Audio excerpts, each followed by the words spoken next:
Hi, class. We are going to continue our read aloud of the one and only Ivan. As I'm sure you remember, the last time that we read on Friday, Stella passed away, and Ivan promised Stella he would take care of Ruby.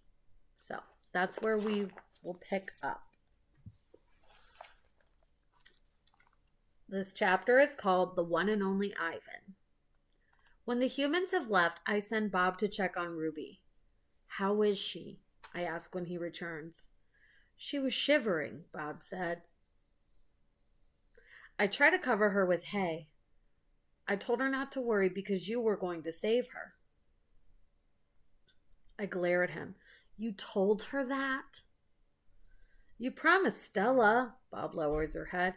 I wanted to make the kid feel better. I shouldn't have made that promise, Bob. I just wanted... I point to Stella's domain, and for a moment it seems like I've forgotten how to breathe.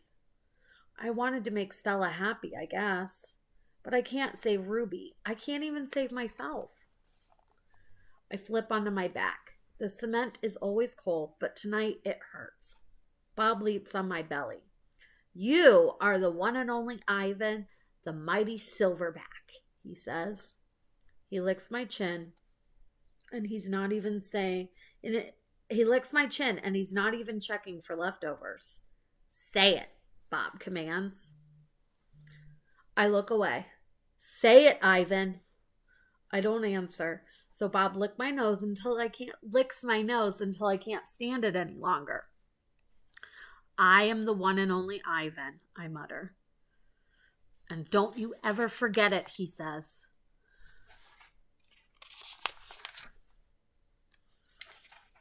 Sorry, pages got stuck together. When I gaze at the food court skylight, the moon Stella loved is shrouded in clouds. There's a picture of it. Sorry, sunlight. Can't really change the sunlight, can I? Once upon a time. All night, Ruby moans and sniffles. I pace my domain. I don't want to fall asleep in case she needs something. Ivan, Bob says gently, get some sleep, please. For your sake and for mine. Bob can't sleep unless he's on my stomach. I hear a stirring. Ivan, Ruby calls. I rush to my window. Ruby, are you all right?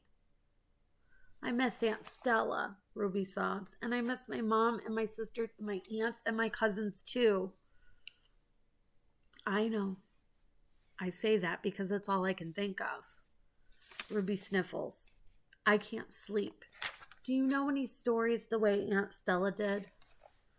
Not really, I admit. Stories were Aunt Stella's specialty. Tell me a story about when you were little, Ruby pleads. Please, Ivan. I scratch the back of my head. I don't remember things, Ruby, I admit. It's true, Bob says, trying to be helpful. Ivan has a terrible memory. He's the opposite of an elephant, because they always say an elephant never forgets. So Ruby lets out a long, shivery breath. Oh, well, that's okay. Good night, Ivan. Night, Bob.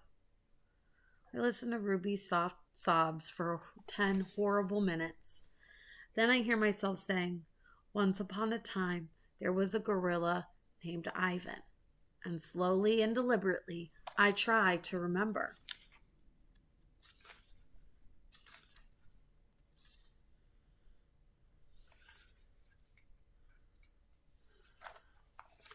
Okay, this chapter is called The Grunt. I was born in a place humans call Central Africa, in a dense rainforest so beautiful no crayons could ever do it justice. Gorillas don't name their newborns right away, the way humans do. We get to know our babies first. We wait to see hints of what might yet be. When I saw how much she loved to chase me around the forest, my parents decided on my twin sister's name, Tag. So we just found out Ivan has a twin sister. Oh, how I loved to play tag with my sister. She was nimble, But when I got too close, she would leap onto my unsuspecting father. Then I would join her, and we would bounce on that tolerant belly until he gave us the grunt, a rooting pig sound that meant enough. The game never got old, although my father might have disagreed. Mud. It didn't take long for my parents to find my name. All day long, every day, I made pictures. I drew on rocks and bark on my poor mother's back. I used the sap from leaves. I used the juice from fruit, but mostly I used mud. And that's what they called me, Mud.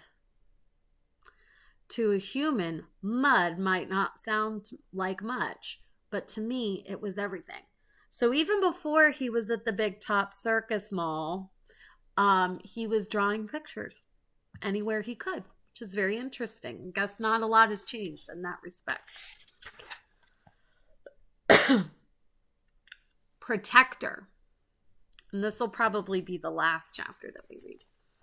My family, which humans call a troop, that's what you call a group of gorillas, was just like any other gorilla family. There were 10 of us. My father, the silverback, my mother, and 3 other adult females, a juvenile male called a blackback, and 2 other young gorillas.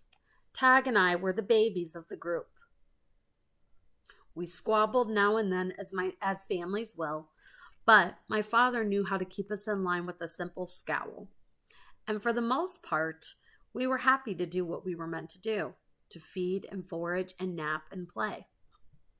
My father was a master at leading us to the ripest fruit for our morning feast and finest branches for our night nests. He was everything a silverback was meant to be, a guide, a teacher, a protector. And nobody could chest beat like my father. Okay, we will stop there for today. Tomorrow we will continue, and I think we'll learn a little bit more about Ivan's past. Okay? Take care. Bye.